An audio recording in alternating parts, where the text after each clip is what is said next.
아멘. 이제 대강절 두 번째 주일입니다. 두 번째 주일이고, 이제 두 번째 주일이라는 거는 이제 성탄절이 이제 얼마 남지 않았고, 그리고 이제 올 한 해도 이제 얼마 남지 않았다라는 것입니다. 이때 이 성탄절 시즌에 이제 사람들이 이제 관심 있어 하는 게 있어요. 관심 있어 하는 게 있는데, 예수님의 탄생에 관해서 이제 사람들이 이제 관심을 갖습니다. 관심을 갖는데, 이제 그 중에 한 가지에 대해서 이제 더 집중해서 관심을 갖는 게 있어요. 그게 무엇이냐면은 예수님께서 이제 처녀의 몸에서 잉태하셨다라는 것에 이제 집중한다라는 것입니다. 이건 처녀 마리아의 잉태 문제에 관심을 갖는다라는 것이죠. 이건 굉장히 이제 논쟁거리죠. 어떻게 이런 일이 있을 수가 있는가, 논쟁거리입니다. 그래서 마태복음 1장 18절에 보면은 천사 가브리엘이 요셉에게 이제 그런 이제 사실들을 이제 전하는 형태로, 오늘 누가복음에 보면은 마리아가 이제 직접 천사로부터 그런 내용들을 이제 전해든 형태로 그렇게 성경은 기록되고 있죠. 당시 요셉과 마리아는 약혼한 상황이었어요. 약혼한 상황. 정혼한 그런 상태였지만 이제 동거 전의 상태였습니다. 이 당시에 유대인의 이제 혼인 관습으로는 여자가 한 12세쯤, 12세쯤 되면은 이제 1년 기간 약혼 기간을 갖습니다. 그리고 1년이 지난 다음에 이제 결혼하는 것이 이제 관례였다라고 합니다. 이 당시 이제 문화가 그랬어요. 문화가 왜 12세쯤에 정혼한 거냐면, 이 당시에는 뭐 단명하는 시대였습니다. 일찍 죽었다라는 것이에요. 이제 한 30대, 40대 평균 나이가 이제 그 정도 됐어요. 뭐 우리나라도 옛날에 그렇지 않았습니까? 제가 이제 산 같은 데 가서 묘비에 있는 이제 비석이 같은 거 보면은 그 적혀 있어요. 보면요, 그렇게 길지가 않더라고요. 이제 뭐 한 40세, 40년 사시다가 가신 분들도 계시고, 뭐 이게 묘비, 이게 비석을 보면 그렇게 적혀 있더라고요. 이 당시 때도 그랬다라는 것입니다. 평균 연령이면 30대, 40대 그랬다라는 것이에요. 그래서 이제 그런 이유 때문에 이제 나이가 이제 여성이 이제 때가 되어서 초경이 이루어지기 시작하면은 이제 빨리 이제 결혼시키는 것이 이 당시에 이제 문화였다라는 것입니다. 어떻게 보면 이제 예수님께서도 어떻게 보면 짧은 인생을 이제 사신 거는 이제 문화적으로 보면 이제 아니었다라는 것을 알 수 있다라는 것이죠. 당시 사람들은 이제 빨리 후손을 보려는 생존 조건 때문에 그렇게 했다라는 것입니다. 이 배경을 가지고 오늘 이제 이 말씀을 보면은 좀 이해가 좀 이제 좀 빠른다라는 것이죠.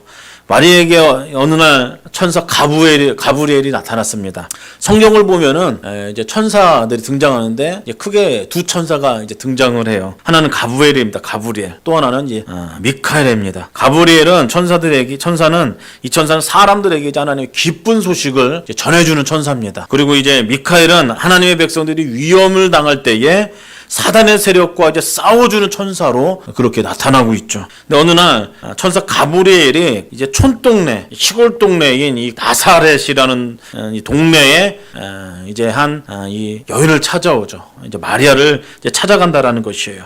이 오늘 본문을 보면은 이제 읽진 않았지만 1장에 나온 말씀을 보면은 나사렛이라는 것을 강조하고 있다는 것이에요. 나사렛.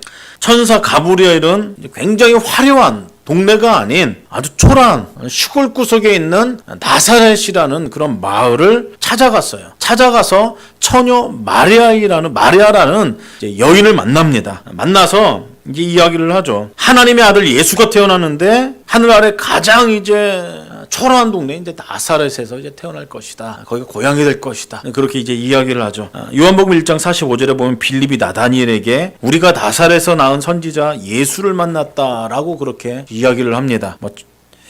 그렇게 이제 이야기를 하는데 이때 반응이 있어요. 반응이 뭐냐면은 나다니엘의 즉각적으로 나오는 반응이 나사렛에서 어떻게 선한 것이 나겠냐.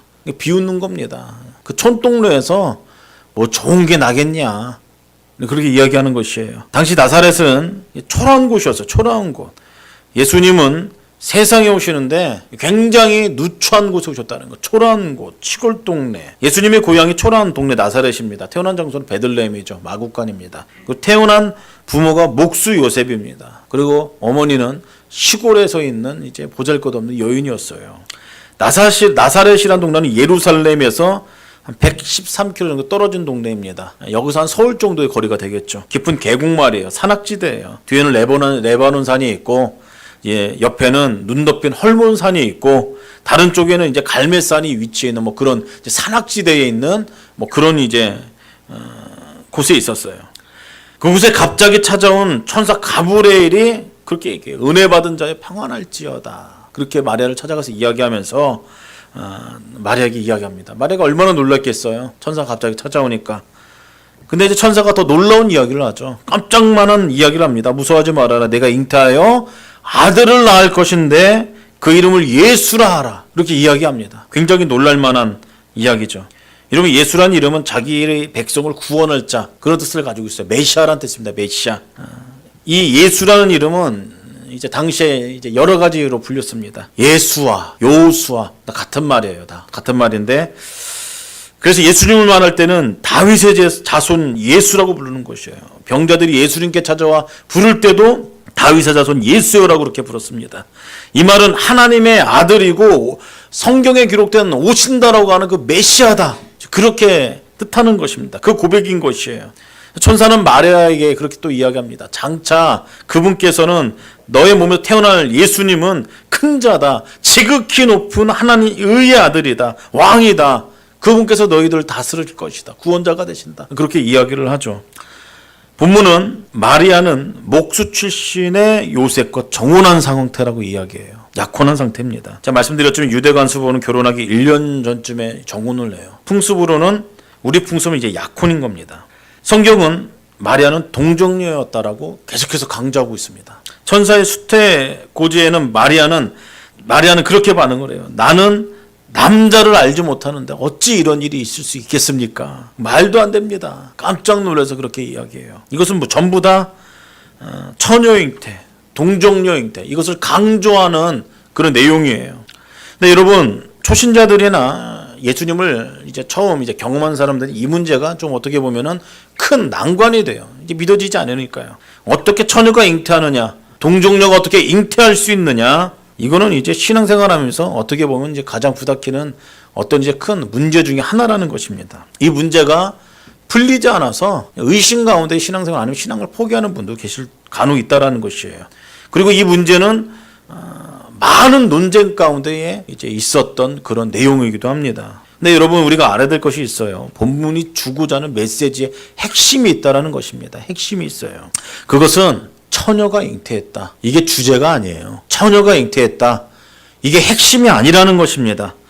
여러분, 성경을 잘 보시면은 마가복음이나 요한복음이나 사도 바울의 서신에 보면은 이 처녀가 잉태했다라는 문제에 대해서 기록하고 있지 않습니다. 그걸 다루고 있지 않아요. 유독 누가복음과 마태복음만 이 동정녀 탄생에 대해서 다루고 있다라는 것이에요. 그리고 마태도 그렇고 누가도 그렇고 중요한 거는 동정녀 탄생을 강조한 것도 그 문제가 핵심이기 때문에 이 문제를 다룬 것이 아닙니다. 예수님께서 세상에 오시는데 처녀의 몸을 빌려서 오셨다, 그것을 강조하기 위해서 말씀에 기록한 것이에요. 본문은 오늘 누가복음 이제 1장에 나온 그 내용은 처녀가 아이를 과연 잉태할 수 있는 일인가, 이게 이해가 되는 일인가, 그것을 다루고자 하는 것이 아니라는 것입니다. 그게 핵심이 아니에요.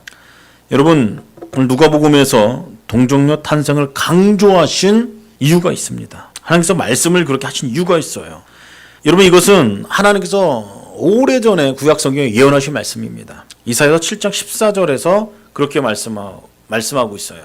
보라, 처녀가 잉태하여 아들을 낳을 것이요 그 이름을 임마누엘이라 하라, 라고 그렇게 기록하고 있습니다. 이거 이사야서 말씀을 공부하다 보면은 이 배경상 이 말씀은 사실상 다른 말씀이기도 합니다. 복잡하기 때문에 오늘 이야기하지는 않겠지만 이 말씀이 예언이 됐다라는 것이에요.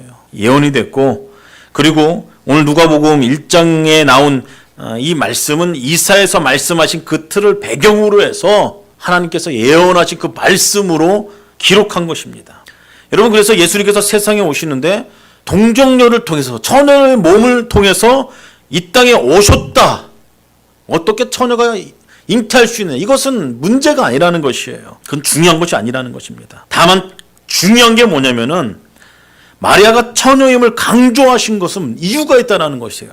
태어나신 예수님께서는 순결하신 분이시다, 죄가 없으신 분이시다, 그것을 강조하는 데 있다는 것입니다. 오늘 말씀에서 동정녀의 탄생을 강조한 이유는 예수님께서 성결한 하나님의 아들이다, 그것을 이야기하고 싶은 것이에요. 예수님께서 과연 하나님의 아들이라면 그 과정 자체가 남달라야 됩니다. 사람들과 다른 사람들과 다른 방법으로 세상에 오셔야 돼요. 그 다른 점이 처녀의 몸에서 나셨다는 것입니다. 처녀의 몸에서. 어떻게 처녀가 잉태할 수 있는가? 이것은 중요하지 않다라는 것이에요. 더 중요하고 강조될 것은 무엇이냐면은 예수님은 하나님의 아들이라는 것입니다. 예수님은 하나님의 아들이고 그분은 순결하고 거룩하고 다른 사람들과는 다르게 처녀의 몸에서 잉태됐다는 죄가 없으신 분이라는 거죠. 정말로 특별하게 오신 것이에요. 그래서 처녀의 몸에 잉태되셨다는 것입니다. 그래서 35절에 보면 그렇게 말씀하고 있어요. 성령이 내게 임하고 지극히 높으신 이의 능력이 너를 덮으리니, 그렇게 이야기하고 있습니다. 여러분, 마리아에게 지극히 높으신 하나님의 능력이 임했다라는 것이에요. 하나님의 능력이. 이것이 1장에서 예수님의 탄생의 이제 그런 이제 내용에 대해서 가장 중요한 내용입니다. 하나님의 능력이에요. 하나님의 능력. 무슨 얘기입니까? 여러분, 성경에 보면 기가 막히는 일들이 기록되어져 있어요. 믿기지 못할 일들이 기록되어져 있어요. 하나님의 능력이 임하면은 그 기적 같은 일들이 경험되어졌다는 것이에요. 하나님 능력이 임하는데 그 처녀가 잉태되는 건 이것 좀 문제냐? 그런 이야기예요. 그런 이야기예요. 하나님의 능력이, 하나님의 임재가 경험되어지는 곳에는 참 기가 막힌 일들이 일어납니다. 바위에서 생수가 터져 나왔어요. 하늘에서 만나와 메추리가 내려왔습니다. 모세가 지팡이를 들자 홍해가 갈라지는 일들이 일어났어요. 나병 환자가 깨끗하게 나음받는 일이 일어났어요. 예수님께서 말씀하시자 죽은 자가 살아나가기도 했어요. 여러분, 성경은 상식을 초월한 말도 안 되는 일이 기록되어 있습니다. 일반 사람들은 믿지 못하죠. 그냥 신화다, 그냥 지어난 얘기다. 아닙니다. 하나님께서 임재하시고 하나님의 능력이 임하면은 가능한 일이라는 것이에요. 가능한 일. 여러분, 그런데 처녀가 잉태하는 것, 하나님께서 예수님이 어떤 분인지 증거케 하기 위해서, 드러나기 위해서 처녀를 통해서 몸을 빌어서 잉태하게 하신 것, 그게 뭐가 문제가 되겠습니까? 그럼 이게 뭐가 문제가 되겠어요? 그보다 더 큰 기적도 얼마나 나타낼 수 있는 분이 하나님이시라는 것이요. 하나님. 여러분, 그래서 처녀의 몸에서 나타나는 것을 믿을 수 없다, 이런 분들은 사실상 성경에 나온 수많은 기적들 또한 믿지 못하는 사람들입니다. 그 얘기는 뭐냐면은 나는 하나님 몰라요, 나는 하나님 안 믿어요, 그런 거 똑같습니다. 질문 하나 할게요. 처녀가 잉태된 것을 믿으십니까? 잘 생각해 보세요. 상식적으로 생각해 보세요. 진짜 믿으세요? 예수님께서 세상에 오시는 것이 처녀 몸에서 어떻게 태어날 수 있냐고 따지는 것은 오늘 본문의 핵심이 아니에요. 창세기도 마찬가지입니다. 1장 1절에 1장에 천지 창조에 대해서 기록하고 있습니다. 그래서 좀 이제 좀 공부를 좀 많이 하신 분들이 이제 이것을 연구하죠. 특별히 이제 크리스찬 이제 교수님들이 이것을 연구합니다. 그래서 만든 건 단체가 하나 있어요. 창조과학회. 저 중학교 때부터 뭐 이거 배우기 시작했습니다. 뭐 하면서 뭐 과학적인 논리나 해갖고 이렇게 해서 뭐 이거 해서 뭐 하나님 살아계신다를 증명하는 게 더 발전했어요. 세월이 흐르니까 발전했어요. 그리고 실제적으로 이것을 가지고 전도를 합니다. 근데 이제 중요한 거는 철학 전공하신 분들은 씨알도 안 맥혀요. 이런 거는. 이공계 분들, 이공계 사람들은 답이 떨어지면 믿어요. 그래서 처음부터 복음을 얘기하는 것이 아니라 답이 떨어지는 이야기를 하고 접근한다고 합니다. 과연 하나님은 살아계신가? 복음에 대해서 이야기하지 않고 과연 하나님은 살아계신가 하면서 창세기를 들이밀면서 과학적으로 이제 논리적으로 설명하면 답이 1 더하기는 2로 딱 떨어지니까 시간만 투자하고 이제 그러면은 쉽게 믿는데요. 특별히 이제 그쪽 계열의 교수님들은 그냥 바로 인정을 하게 된대요. 하나님의 살아계심을 인정하니까 복음도 받아들이게 되는 일들이 참 많이 있다라고 합니다. 근데 사실상 천지 창조에 관한 내용은 답이 떨어지는 어떤 이제 그런 내용일 수도 있고 과학적인 증명을 통해서 하나님의 살아계신 것을 증명하는 걸 수도 있어요. 근데 사실입니다. 하나님의 말씀은 실제로 있었던 일들을 기록한 거기 때문에 과학적으로 증명이 뭐가 맞아들어요. 그런데 창세기의 말씀은 사실상 기록한 목적이 그게 아니에요. 기록한 목적은 하나님은 살아계시고 온 우주 만물을 창조하신 분이시고 그 하나님께서 당신을 사랑합니다. 당신의 인생을 책임져 주십니다. 당신의 인생을 구원하신 분이십니다. 이게 핵심이에요. 왜냐하면 원독자가 이스라엘 백성이거든요. 고난 가운데 있는 이스라엘 백성들에게 하나님께서 어떤 분인지 증명하는 것이거든요. 이게 처음 기록된 창세기 말씀이거든요. 배경이 그렇거든요.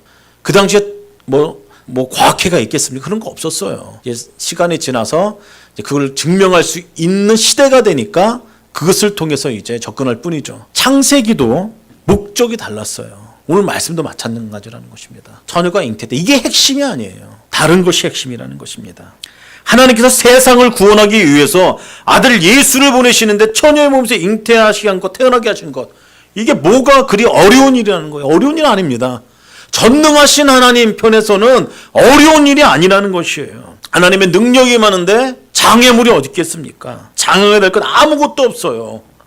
이것을 핵심으로 삼는 것이 아니라 예수님께 초점을 맞춰야죠. 이 땅에 오신 예수님의, 이 땅에 보내신 하나님의 방법에 대해서요. 그리고 그 예수는 순결하고 성결하고 죄가 없으신 분이시고 그 예수님은 하나님의 아들이다. 이게 중요하다는 것입니다. 어떻게 처녀가 잉태할 수 있느냐 없느냐, 이것은 주제가 될 수 없어요. 천사 가브리엘이 마리아에게 이야기합니다. 엘리사벳 이야기를 해주죠. 엘리사벳이 누구입니까? 친족이에요. 친족. 한 6촌 정도 되는 것 같습니다. 이 여인도 나이가 들어서 임신하지 못한 불임의 여인이었어요.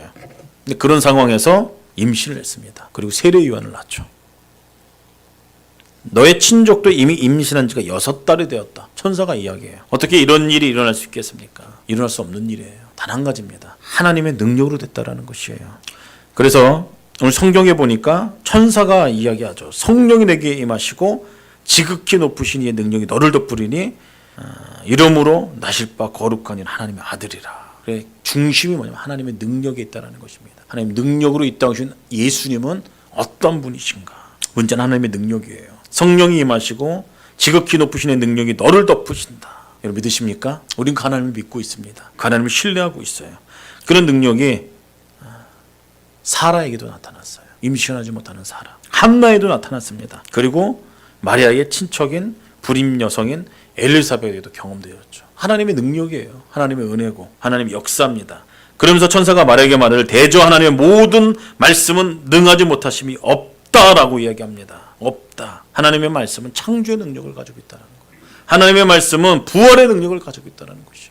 하나님의 말씀은 종말과 심판의 능력을 가지고 있는 그 하나님의 전지전능하신 분의 놀라운 계획이 있다는 것입니다. 그러니까 마리아가 처녀로 잉태되는 것 좀 문제되지 않는다는 것이에요. 이게 뭐가 대수냐? 그저 마리아가 이야기합니다. 본 말씀이죠. 마리아가 이르되 주의 여종원이 말씀대로 내게 이루어지리라. 그렇게 응답했습니다. 마리아의 순종에 관한 고백입니다.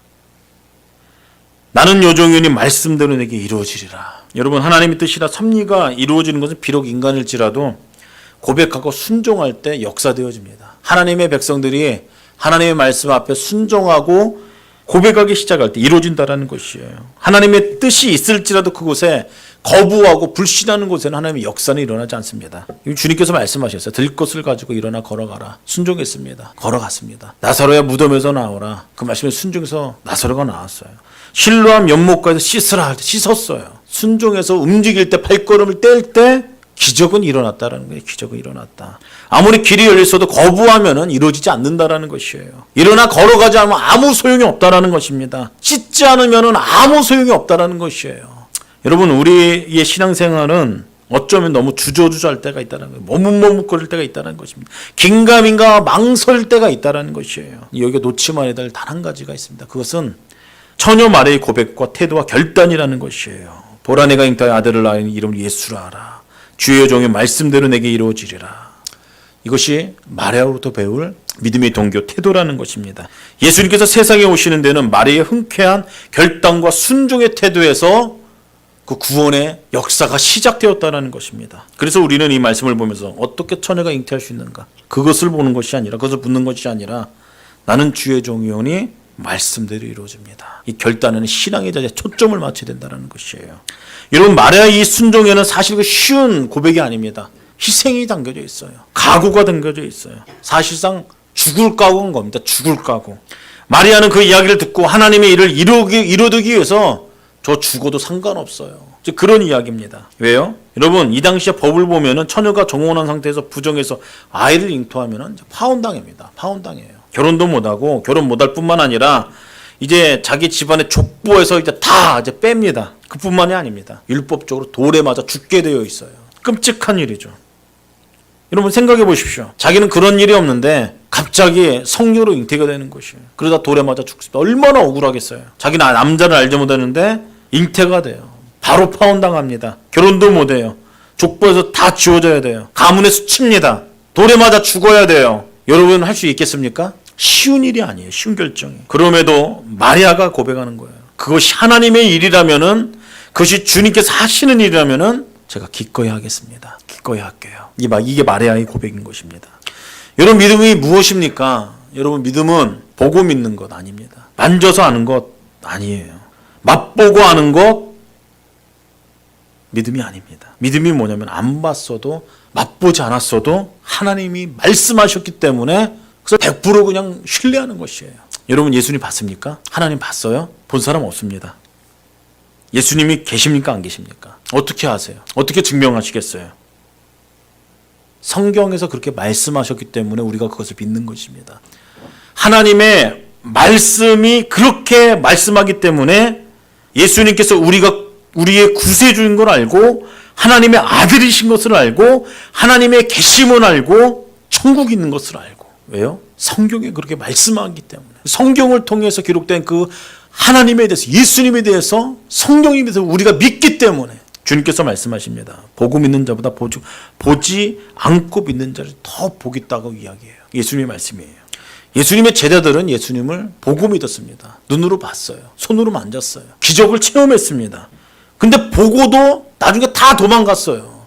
예수님을 경험하고도 다 도망갔던 게 제자들 아닙니까? 근데 우리들은 얼마나 대단해요. 안 보고도 믿어요. 예수님의 제자들보다 홀라요 우리가. 그러지 않아요? 말씀을 보고 보지 않았는데 믿고 있습니다. 근데 저는 그렇게 확신합니다. 보지 않고 믿는 자가 더 복이 있다고 하기 때문에 우리들의 인생 가운데 하나님께서 큰 은혜와 축복을 허락해 준 건 저는 신뢰합니다. 여러분 누가복음 1장 45절 말씀이 이렇게 기록되어 있어요. 주께서 하신 말씀이 반드시 이루어지라고 믿는 그 여자에게 복이 있도다 라고 말씀하고 있습니다. 하나님 전능하신 분이십니다. 두 가지 기억하셨으면 좋겠어요. 전능하신 하나님께서 역사하실 때는 아무도 못 막습니다. 아무도 못 막아요. 처녀가 잉태되는 건 아무런 문제가 되지 않습니다. 더 기가 막힌 기적들이 성경에 기록되어 있어요. 특별히 대강절 이 시즌 가운데에 예수님께서 이 땅에 오신 그 예수님은 순결하신 분이시고 거룩하신 분이시고 하나님의 아들이시고 그분께서 이 땅에 우리를 구원하러 오셨다는 것에 집중하면서 마리아가 자기 삶 전체가 송두리째 망가지는 상황일지라도 내가 하나님의 뜻을 그대로라면 내가 순종하겠습니다. 그랬을 때 그 여자에게 복이 있도다 라고 이야기한 것처럼 우리의 인생 가운데에 누구야 너의 인생에 복이 있도다 라는 그 음성을 듣는 대림절 두 번째 주일 기간이 되기를 예수 그리스도의 이름으로 축복합니다.